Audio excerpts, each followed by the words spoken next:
Can you give us some examples of some of the things that she has had to overcome living in the South? Oh, yes.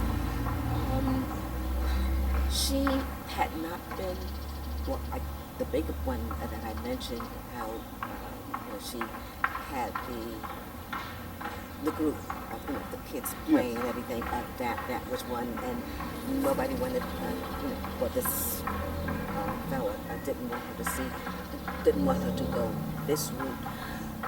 Some of the other things, she kind of had it a little bit in her family also, because she was what, a novice. Nobody had reached out in this way. I'm going to do this. Nobody else said, okay, well, you live in the South, and there are limitations. So, you have to be careful. You have to be careful what you say, what you do, where you go. So these were obstacles so that she encountered throughout, coming up in the South, and probably obstacles that she encountered when she was in the North also. So Talking about when did she move to the North? Turn of the century, she was in Atlanta. She finished. She got married, and I'm forgetting the date, but I do have the dates here. So she moved to the North maybe like 3 or 4 years after she got married. She had already been teaching there. So you finished finished school in 1906, and you were teaching for about 4 or 5 years. And during that time, she got married. So that's as close as I can. 1912, sometime between 19 teens and early 20s. Yes. And I had mentioned before, when did you actually get the desire or the thought to actually put this together? Okay, I guess something that I always thought that I might want to do, seeing other generations, but it became very, very clear to me one time when we had one of our family gatherings. We have a lot of family gatherings, but Albany County, we have a home there, a family home, and everybody gets together and just we have a good time. So part of the legacy is that we have this called Showtime. When the family gets together. When the family gets together, and the legacy is, like I mentioned before, in my grandmother's experiences of growing up in her family, with my great-grandmother, my great-grandparents, they would get together and entertain themselves in this way. It wasn't called Showtime then, but they would all do something. They would sing, dance, recite, say Bible verses. So that kind of carried throughout the generations. So every time we get together, everybody is expected to do something. You're not expected to go inside and put the TV on or kick back. No. It doesn't happen.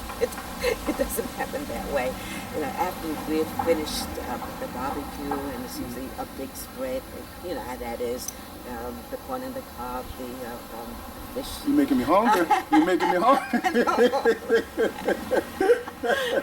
You kind of want to sit back and just, kind of take a little nap, but that was not allowed. So we have Showtime, and when it was my turn, well, not quite my turn, but I'm thinking, oh, now what am I going to do?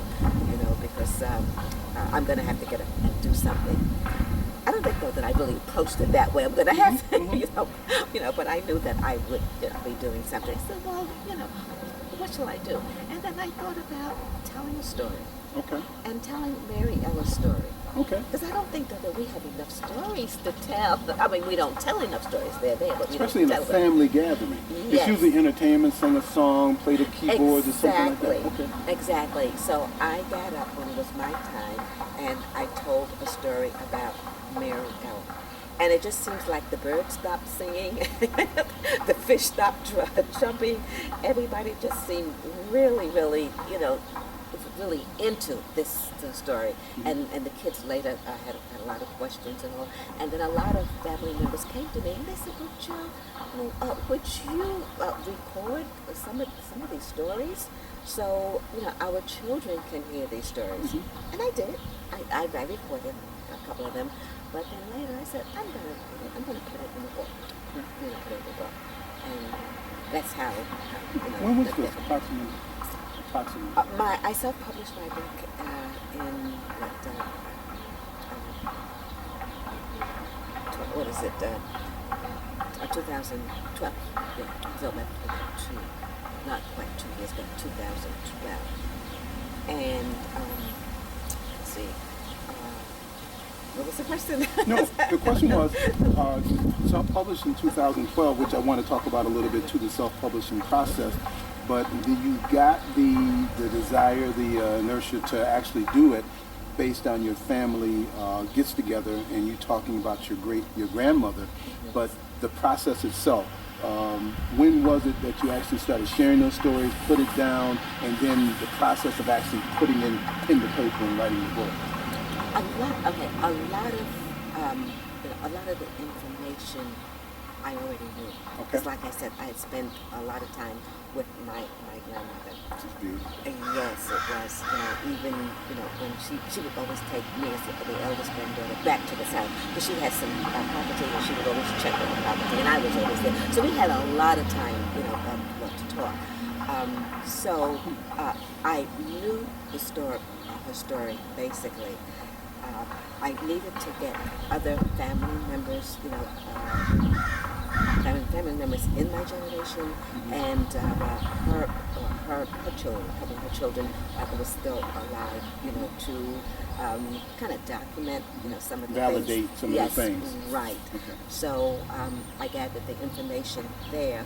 I wanted to put it, to write the story in her period, and I think that was the most challenging thing because it wasn't a period that I lived in. Right.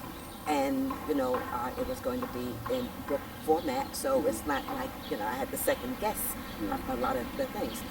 For instance, when she was growing up and I was describing some, maybe what she was wearing, I had to think about, or I had to get information on what kind of fashions, were popular at that time, and all. They were not wearing skirts, a little bit. They weren't wearing miniskirts back then? Oh, come on. No, wait a minute. Turn to 1890, they had to have miniskirts. No, they were not wearing sandals, but you get the high top shoes that are all laced and all, and the tightly fitted blouse, bodice with the mouton sleeves and all.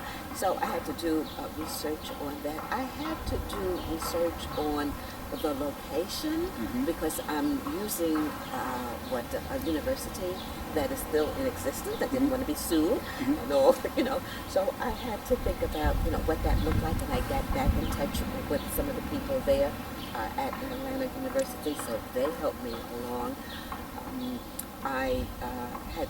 It helped me to research, and I spent a lot of time at the Schomburg in New York City. They helped me gather together what was happening in the world at that particular time, and that was a real big piece The to context. make it. Yes, right. The lingo, the word usage, maybe was something though that I don't speak now, or people also speak now, but I had to research that and all. So it was just a wonderful journey. So even though you knew your grandmother's story, when you sat down to write the book, you actually had to do the research to understand the period, the time, and to make it real. Now you say that this is historical fiction.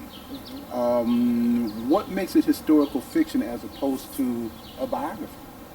Okay, biography is just writing the facts. Okay. Mariella went to school. Mariella graduated. But, when you're doing a historical fiction, you're putting in the feelings, what people are feeling, what they're thinking, what's happening in the world. Okay. And it gives you license also to add a little bit of other things that you might think. Right. Using your imagination more so than factually documenting A, B, and C. Right. Although, I do document right. A, B, and C, but still, historical fiction, I am, adding, and I'm talking about the certain feelings that I know she had also and other people had. Gotcha. Okay, that makes sense.